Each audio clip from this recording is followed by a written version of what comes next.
Comment prendre moins de trades, optimiser son win rate, aller chercher des gros risques reward, c'est ce que je vais vous montrer aujourd'hui dans cette vidéo. Je vais vous enseigner ce qu'on appelle le one shot one kill. ICT appelle cela également le modèle 9. Bon, il a tout un tas de modèles, je vous ai déjà enseigné le modèle 13, il y a le modèle 10, toutes ces choses-là. Donc on peut appeler ça le modèle 9, mais ça sonne beaucoup mieux one shot one kill. Alors déjà, qu'est-ce que les one shot one kill? C'est ce qu'on va voir dans cette vidéo. Premièrement, le one shot one kill, c'est vraiment un modèle qui a pour but, comme son nom l'indique, one shot one kill, c'est vraiment une balle, un tir, un kill quoi. Donc c'est-à-dire on est là pour faire mal, on est là pour exécuter au bon moment et idéalement c'est un modèle de trading qui a pour but de prendre un voire deux trades maximum dans la semaine tout en suivant le move, le plus grand move, donc le move de la distribution de la semaine pour aller chercher le plus grand nombre de pips possible. Et par conséquent, vu qu'on est quand même sur un modèle de trading, sur une vision avec les concepts ICT, on va utiliser la fractalité à notre avantage. Qui dit plus grand nombre de pips dit potentiellement plus grand nombre de risques-reward potentiels. Et donc, c'est un modèle qui est très complexe à mettre en place. C'est pas un modèle qui est aussi simple que la vidéo sur le modèle 13. Ça demande déjà un certain niveau d'expertise, il faut connaître les concepts, il faut être relativement à l'aise avec le prix. Néanmoins, il y a de nombreux avantages à ce style de trading. 1. Optimiser le win rate, donc aller chercher un win rate qui est quand même plus élevé parce qu'on va limiter son champ de tir et on va aller chercher ce qu'on appelle des trades de haute probabilité. Dans un second temps, comme on va utiliser des confirmations HTF et des confirmations LTF, ça va nous permettre, en plus d'avoir le gros win rate, d'aller chercher potentiellement des plus gros risques reward à la hauteur de 1 pour 15, 1 pour 20, 1 pour 30. Et en plus de ça, ça permet d'être en week-end plutôt qu'un trader qui fait uniquement du scalping. Comme le modèle, souvent, le reversal de la semaine va se produire entre mardi, mercredi, dans ces eaux-là, ça nous permet d'être très tôt au week-end et on n'est pas obligé en fait d'attendre jeudi soir, vendredi. Maintenant, on va rentrer un peu plus dans le vif du sujet, c'est-à-dire comment est-ce qu'on fait concrètement pour aller chercher de gros RR, comment est-ce qu'on fait pour utiliser ce style de trading. La première chose que j'ai mis ici, donc là j'ai listé une liste en fait, merci Bronx. J'ai énuméré différents points qui, à mon sens, sont indispensables pour pouvoir utiliser le style du one shot one kill. Le premier point, c'est définir son biais HTF. C'est-à-dire qu'on va toujours chercher à définir en amont la direction vers laquelle on veut s'orienter en fonction de l'IBDA, en fonction de la data qu'on a à notre disposition en H4, en daily, en H1, donc dans ces time frames là, pour pouvoir dire je suis plus ou moins haussier ou bien baissier. Une fois qu'on a défini cela, ça ne sert à rien de revenir en arrière. Moi, je suis confronté jour après jour avec beaucoup d'élèves qui me disent « je suis bullish », mais ils s'obstinent à prendre des trades quand même dans le sens inverse par faute de patience. C'est-à-dire ils vont voir une zone, ils vont voir en fait que globalement, ça respecte le plan d'un point de vue exécution, mais ça ne respecte pas le biais dans son fondement. Il faut comprendre qu'il est possible, en utilisant la fractalité, de trader à contresens de son biais, mais ça reste quand même beaucoup plus risqué. On parle de scalping et le scalping amène à un win rate qui est quand même relativement plus faible. Ok. Donc, comment est-ce qu'on définit son biais? J'ai sorti déjà des vidéos YouTube sur ma chaîne qui traitent de ces notions-là. Donc, je ne vais pas nécessairement revenir là-dessus. Néanmoins, ce que je peux vous dire là-dessus, c'est d'abord définir votre range. Donc, où est-ce que le prix se situe? En fait, il faut vraiment comprendre qu'en trading, on va chercher avant tout à savoir d'où vient le prix, se référer sur de la donnée du passé, où est le prix à l'heure actuelle, donc sur le présent, et où est-ce que je souhaite me diriger. Passé, présent, futur. C'est vraiment toujours le réflexe que vous devez avoir quand vous vous connectez sur un graphique, c'est toujours vous demander passé, présent, futur. D'où vient le prix, où j'en suis, où je me dirige. Une fois que vous avez ces trois informations, globalement, vous pouvez exécuter sur n'importe quel PDO raise, avoir un SL de 15 pips ou de 2 pips, vous serez rentable. Alors, bien évidemment, il y a toujours des contre-exemples, il y a toujours des nuances et si c'était si simple, tout le monde le ferait. Ensuite, on va avoir la notion du OHLC. Alors, OHLC, c'est un acronyme qui veut dire Open, High, Low et Close. Donc, en d'autres termes, c'est vraiment analyser non pas d'un point de vue des mouvements du prix, mais d'un point de vue de la création de la bougie en weekly.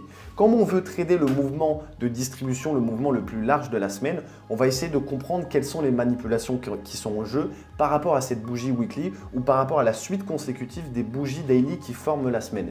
Et donc, ça va nous donner énormément d'informations pour ceux qui veulent procéder à ce que j'appelle le close analysis. Close, pas pour fermeture, mais close pour la notion en anglais étroit. Donc, l'analyse étroite, c'est ce que j'appelle l'analyse étroite. C'est soit une analyse large, c'est-à-dire en termes de mouvement, soit une analyse étroite en termes de bougie par bougie, et ça, ICT en parle également. Donc j'ai appelé ça le close analysis parce que je trouvais ça pertinent en termes d'appellation. Bien évidemment, ça ne s'appelle pas comme ça, vous pouvez l'appeler comme vous voulez, et c'est juste pour vous imaginer la chose. Ensuite, on va avoir le time and price. Alors souvent, on va tout le temps entendre parler de time and price, time and price, time and price. Ça comprend énormément de choses. Ça mériterait d'ailleurs une vidéo à part entière de traiter là-dessus. Je ne peux pas forcément expliquer là, en l'espace d'une dizaine, quinzaine de minutes, toute la notion autour du time and price. D'ailleurs, si ça vous intéresse, que vous voulez aller plus loin, il y a toujours un lien Calendly disponible dans la description pour qu'on puisse voir ensemble qu'est-ce qui vous handicape à l'heure actuelle dans votre style, modèle de trading, que ce soit techniquement ou psychologiquement. On peut voir ça ensemble. Encore une fois, ça n'engage à rien. C'est vraiment, je le fais à titre gratuit pour pouvoir aider les personnes à se libérer de certains blocages et aller chercher plus de résultats dans leur trading. Mais en gros, ce qu'il faut retenir en ce qui concerne le time and price, c'est vraiment que le temps a plus d'importance que le prix. On pense souvent que le temps répond au prix, alors que c'est le prix qui répond au temps. Ce que je veux dire par là, c'est que les news vont avoir un énorme impact. Quand vous allez avoir CPI, NFP, la Fed, toutes ces grosses annonces au final FOMC qui vont amener beaucoup de volatilité, elles vont vous permettre de vous donner certaines indications d'un point de vue de votre IBDA, de votre IBDR, donc où est-ce que j'en suis? Le prix doit-il sortir de tel range pour aller chercher tel sell-side liquidity ou buy-side liquidity? Ça vous donne beaucoup d'informations. Basez-vous sur les news, pas d'un point de vue fondamental pour définir votre biais. Ça, vous le faites bien évidemment en amont, comme je viens de vous l'expliquer. Mais ça peut vous permettre de vous aider à rédiger l'histoire pour la semaine. Si vous vous connectez sur la semaine et que vous vous dites « Ah, à la fin de la semaine, on a NFP », ça peut vous donner beaucoup d'informations sur la direction que prendra le prix par rapport aux PD rates qui sont en jeu, par rapport au range dans lequel vous êtes, etc. etc. L'autre point qui est très important, c'est l'usage, un bon usage de la fractalité. La fractalité, c'est vraiment cette notion de ce que vous voyez en daily, vous le verrez en H4, vous le verrez en M30, vous le verrez en M15, etc. etc. jusqu'en M1. Souvent, les personnes ont du mal à maîtriser la fractalité, c'est normal, c'est ce qui, à mon sens, rend le trading ICT le plus complexe. Ça demande des années d'expérience ou alors d'avoir un petit coup de boost, un petit soutien à ce niveau-là, et il n'y a pas de mal à ça. Mais l'usage de la fractalité est indispensable pour ce modèle de trading. Parce que oui, on va étudier d'un point de vue HTF la direction que l'on souhaite prendre, mais on va bien évidemment exécuter en lower time frame pour avoir des SL relativement petits, et donc il faut avoir également une bonne maîtrise de ce qu'on appelle le high resistance et le low resistance. Donc toutes ces notions-là, bien évidemment, elles peuvent paraître floues parce que là, on est sur beaucoup de concepts techniques. Franchement, chacun des points, je pourrais en faire une vidéo. IBDA, je pourrais en faire une vidéo. OHLC, je pourrais en faire une vidéo. Time and price, pareil. La fractalité, pareil. High resistance, low resistance. Mon but, c'est de vous enseigner ce que j'utilise. Bien évidemment, je ne peux pas décortiquer en une simple vidéo toutes les nuances de chacun de ces concepts, mais ça vous permet quand même d'avoir une vision claire, large, de ce que c'est que le one shot one kill, de ce que j'utilise au quotidien et de ce que j'enseigne également aux élèves qui décident de prendre un accompagnement chez moi. Et enfin, il y a quand même un truc qui est quand même banal, c'est les phases de marché. Alors, les phases de marché, on en entend souvent parler. ICT, dans son mentorship de 2016, dès les premiers modules, c'est vraiment la première chose qu'il traite, c'est les fameuses phases de marché, avec consolidation, expansion, retracement, reversal. Ça, c'est la première chose qu'il enseigne, et pourtant, les gens sont toujours à la recherche du concept magique. Néanmoins, si ICT lui-même parle des phases de marché dès les premiers modules de son mentorship, c'est bien parce que ça a une importance.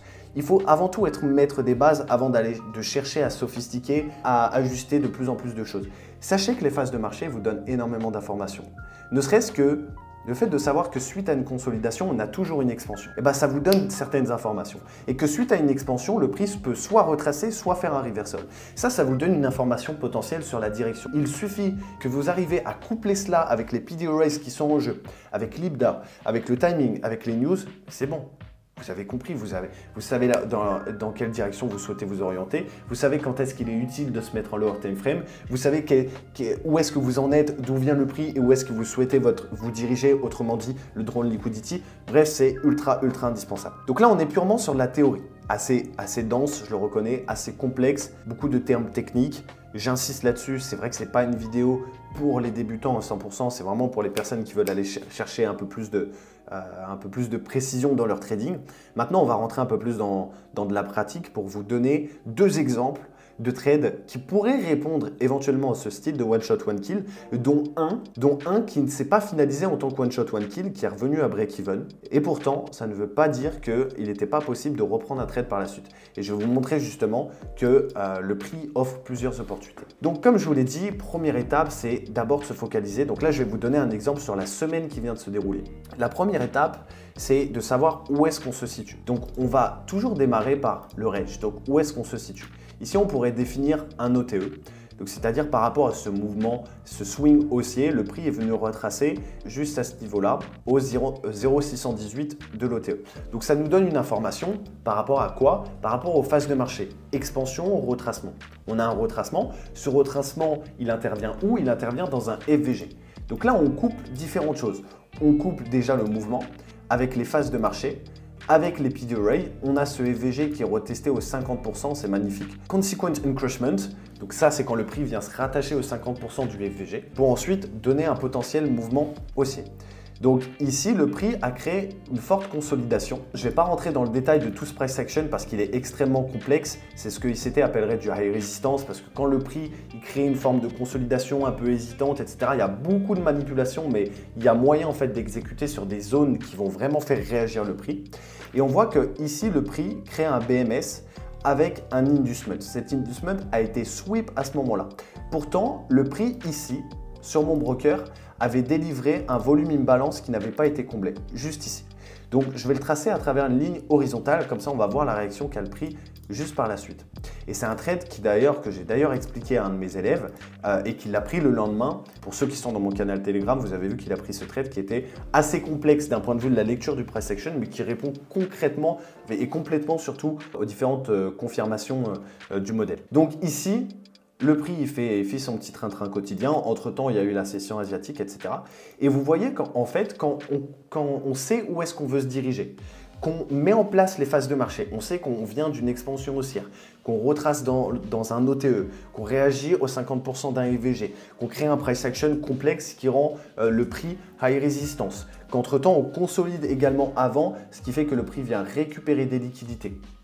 Qu'on a le timing, parce qu'à ce moment-là, quand le prix vient déclencher, on est mercredi. Et on sait que le one shot, one kill va souvent s'effectuer le mardi et le mercredi, parce que le lundi, il y a souvent un mouvement de protraction, ce qu'on appelle le fake move, pour justement piéger, que ce soit les retail ou bien les smart money traders, et amener au véritable move.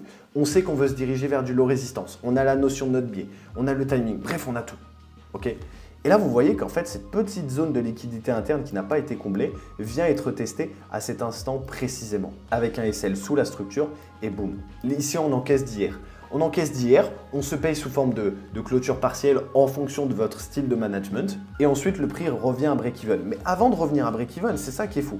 C'est que le prix délivre une nouvelle pattern sur la pattern, ce qu'on appelle un modèle 12. Et ici, il y avait également une possibilité d'exécuter à nouveau. Si on se plaçait par exemple directement sur ce EVG avec un SL sous le breaker block, on voit que le prix, boum, donne 5R. Sauf que là où je veux amener votre attention, c'est la chose suivante. Ici, on aurait pu se tromper sur l'exécution. Quelqu'un aurait pu se dire, non, moi je vois vraiment ça, ce low, pas comme un niveau high resistance, mais comme un niveau justement à venir manipuler, comme un inducement que le prix doit venir récupérer. Et bien vous voyez, les personnes qui auraient cru au high resistance auraient gagné de l'argent et les personnes qui auraient cru au fait que ce niveau soit un inducement auraient également gagné de l'argent et je vais vous montrer pourquoi. Parce que la notion la plus importante du one shot one kill, c'est la chose suivante. C'est le buy side ou le sell side liquidity HTF. Et c'est ce qui caractérise tous les modèles d'ICT, sans exception. Vous prenez tous les modèles ICT, du 1 au 13, il y a toujours une notion qui ressort, c'est la notion de turtle soup, c'est-à-dire de manipulation de liquidité externe, de sortir d'un range pour manipuler et amener un mouvement inverse, récupérer des liquidités, braquer la banque, comme j'aime souvent le dire, et se barrer de la banque. Et là, vous voyez ici, c'est une grosse zone de sell-side liquidity pour venir creuser plus profondément dans notre P/D Array, également toucher ce breaker block, combler quasiment complètement notre fair value gap et définir un nouveau swing haussier, un nouveau range dans lequel le prix va naturellement évoluer. Et à l'intérieur de ce range, c'est la même chose, sauf qu'on va utiliser, c'est ce que je vous ai expliqué, la fractalité, donc le lower time frame, et on va chercher exactement la même chose. On va chercher quoi? On va chercher du sell side liquidity. Bam! Inducement, où est-ce que le prix réagit ici? Et ben, je vais vous montrer où est-ce que le prix réagit. Bien évidemment, j'aimerais vraiment rentrer dans le détail entre les PDRay. Là, je vous trace juste 2-3 lignes comme ça. Il faut que la vidéo soit à la fois riche en informations, mais assez condensée tout de même. Donc, je ne peux pas tout vous expliquer. Si vous voulez plus de détails, il n'y a pas de souci. Vous pouvez prendre un call avec moi dans la description. C'est complètement gratuit. Ça n'engage à rien. Si vous voulez plus de précision sur la manière dont je trade ou quoi que ce soit, c'est avec grand plaisir. Et ben, voyons où est-ce que le prix il a réagi. Ici, pareil, on a une consolidation. On vient seek, destroy, le prix devient high resistance, ce niveau est complètement protégé, il nous reste un EVG suite à ce displacement qui n'a pas été complètement comblé. Le prix vient le toucher, je vais juste placer une ligne ici pour qu'on puisse voir à quel point le prix réagit excessivement bien. En orange, c'est ma couleur pour les EVG généralement. Ici, en rouge, pour illustrer là où est-ce qu'on aurait placé un SL. Et là, vous le voyez, hein. Là c'est assez impressionnant. On place ici notre niveau, un SL juste ici, 2,7 pips de stop. On utilise la fractalité, on utilise la vision HTF, on utilise le OHLC, enfin bon, bref, tout ce que je vous ai expliqué. Et boum, 13 R. C'est comme ça que ça fonctionne. En fait, et je sais que ça paraît simple. Dans toutes les vidéos de Smart Money, c'était que vous allez voir les mecs qui vont vous montrer des trucs, ça va paraître simple. Moi, mon but, c'est pas de vous donner des concepts. C'est bon, tout le monde a parlé de concepts et ça ne m'intéresse pas de faire ça. Moi, je veux former des traders. Je ne veux pas former des ahuris en hyperventilation qui sont là en train de se poser des questions et à regarder 15 fois la même vidéo pour comprendre ce que c'est un EVG. Vous comprenez ce que c'est un EVG, prenez confiance en vous, quoi. Réalisez à quel point ça fait super longtemps que vous connaissez les concepts, vous connaissez le lexique, vous connaissez l'alphabet. Maintenant, il faut agencer les lettres les unes avec les autres pour pouvoir créer des mots, des phrases, du sens, de la narrative de l'histoire. C'est comme ça qu'on trade. C'est en créant de la narrative, de la compréhension de l'histoire. Et ensuite, une fois que vous arrivez à imbriquer les choses, la rentabilité, elle est plus loin. Après, c'est qu'une question de psychologie. Et je vais même aller plus loin. Pour ceux qui sont un peu gourmands, là, je vous ai donné l'entrée la plus, on va dire, la plus cool. Mais encore une fois, si vous voulez utiliser la puissance des 50% du FVG, ou alors ici, moi, sur mon broker, à ce niveau-là, il me semble qu'il y avait un VI. Les VI, généralement, je les mets en bleu. Hop, bah, voyez ce que ça donne, hein. Le VI, il est touché au tick près. Le VI est touché au tick près. On est déclenché au tick près. Et là, je vous le dis, on n'est plus sur du 13 R, on est sur le double. 28 R. On a encaissé 30 R. Un tir. Ok, 2 tirs. Ici, on s'est trompé, mais on a quand même encaissé d'hier. On s'est trompé. Mais on avait notre histoire, on a tout imbriqué les uns avec les autres. On avait une possibilité de scalper sur un modèle 12, donc sur un modèle de continuation. Boum, on se trompe, en fait c'était un inducement, c'était pas un niveau à résistance. On attend que le prix définisse une nouvelle histoire, on définit un nouveau swing haussier, des PDRay, les sell side liquidity qui vont faire renverser le prix, les niveaux qui sont protégés, les liquidités internes qui sont pas comblées en utilisant la fractalité, boum. Les news, parce que ce mouvement-là, il n'est pas anodin, il est en accord avec le time and price. C'est ça que je veux vous dire. Voilà. Donc, vidéo certes très complexe, je suis très heureux de l'avoir enregistré. Il n'y a personne qui vous montre ça, clairement. Il n'y a personne. Donc merci d'avoir regardé cette vidéo jusqu'au bout. Tous mes liens sont dans la description. Vous pouvez me rejoindre dans le Telegram, c'est 100% gratuitement. Prendre un rendez-vous avec moi si vous voulez qu'on voit ce qui pourrait potentiellement vous handicaper dans votre trading, psychologiquement ou techniquement. On se dit à la vidéo suivante. C'était Bronx. Ciao.